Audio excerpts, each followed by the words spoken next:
کہتے ہیں کہ پہلے وقتوں میں ایک اعرابی نے اپنی بیوی کو طلاق دے دی۔ کچھ لوگ اس کے پاس پوچھنے اور سبب معلوم کرنے آئے کہ اس نے طلاق کیوں دی۔ وہ کہنے لگا کہ وہ ابھی عدت میں ہے، ابھی تک وہ میری بیوی ہے، مجھے اس سے رجوع کا حق حاصل ہے۔ میں اگر اس کے عیب تمہارے سامنے بیان کروں تو رجوع کیسے کروں گا؟ لوگوں نے انتظار کیا اور عدت ختم ہو گئی اور اس شخص نے رجوع نہیں کیا۔ لوگ دوبارہ اس کے پاس آئے تو اس نے کہا، اگر میں نے اب اس کے بارے میں کچھ بتایا تو یہ اس کی شخصیت مسخ کرنے کے مترادف ہوگا اور کوئی بھی اس سے شادی نہیں کرے گا۔ لوگوں نے انتظار کیا حتیٰ کہ اس عورت کی دوسری جگہ شادی ہو گئی۔ لوگ پھر اس کے پاس آئے اور طلاق کا سبب پوچھنے لگے۔ اس اعرابی نے کہا، اب چونکہ وہ کسی اور کی عزت ہے اور مروت کا تقاضا یہ ہے کہ میں پرائی اور اجنبی عورت کے بارے میں اپنی زبان بند رکھوں، کیا آج کے دور میں ہیں ایسے لوگ؟ بلکہ کہیں رشتے ہونے لگے تو بے شمار غلطیاں نکال کر بتا دیتے ہیں اور تو اور طلاق دینے کے بعد کسی عامل کے پاس جا کر اس پر جادو کروا دیتے ہیں کہ میں دیکھتا ہوں کون کرتا ہے تم سے شادی۔ اس لیے بیٹیوں کی شادیاں وہاں کریں جہاں لوگ انہیں اپنی عزت سمجھے، نہ کہ وقت گزاری کا ذریعہ۔ بات اچھی لگے تو شیئر بے شک نہ کیجیے، عمل ضرور کریں۔ بانٹنے کے لیے صرف دولت نہیں ہے، ہر وہ چیز جو ہمارے پاس اپنی ضرورت سے زیادہ ہے اسے بانٹنا چاہیے۔ کوئی ہنر، کوئی علم، کوئی قابلیت، کوئی صلاحیت، اور سب سے بڑی بات اپنا وقت اور توجہ۔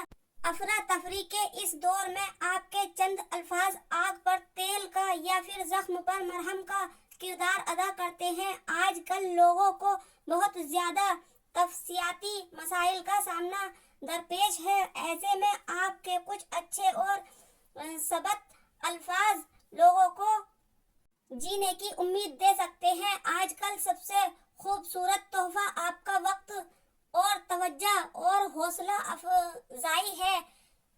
جو لوگوں کی حوصلہ افزائی کرنا سیکھیں، نکتہ چینی کرنے یا تنقید کرنے سے آپ کی اپنی ذات منفی اثرات کے تلے دب کر رہ جاتی ہے۔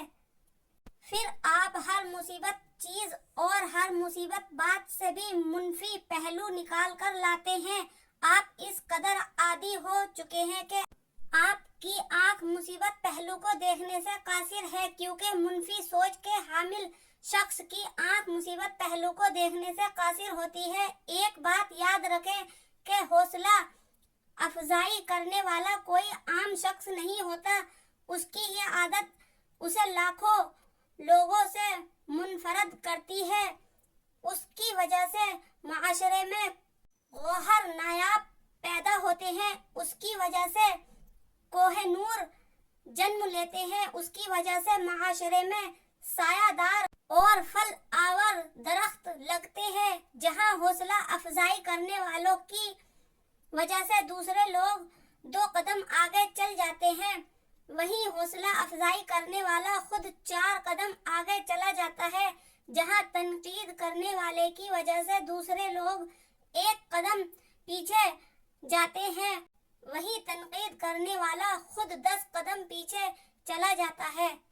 حوصلہ افزائی کرنے کی عادت بنائیں، زندگی سیکھنے کا نام ہے، گرانے کا یا تکبر کرنے کا نام نہیں ہے۔ پیاس دنیاوی تمناؤں سے نہیں بجھتی۔ اب ڈر کسی انسان کا نہیں بلکہ اللہ کو کھونے کا لگتا ہے۔ جب میں کسی ایسے راستے پر چلتی ہوں جو میرا پسندیدہ راستہ ہو، میں ڈر جاتی ہوں کہ کہیں میری پسندگی ہمیشہ کی طرح مجھے اللہ سے دور ہی نہ لے جائے۔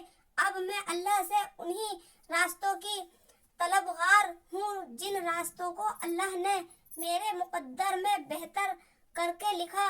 میں نے ہمیشہ ناممکن گھٹن لمبی مسافتوں والی راہوں کا انتخاب کیا۔ میرے پیروں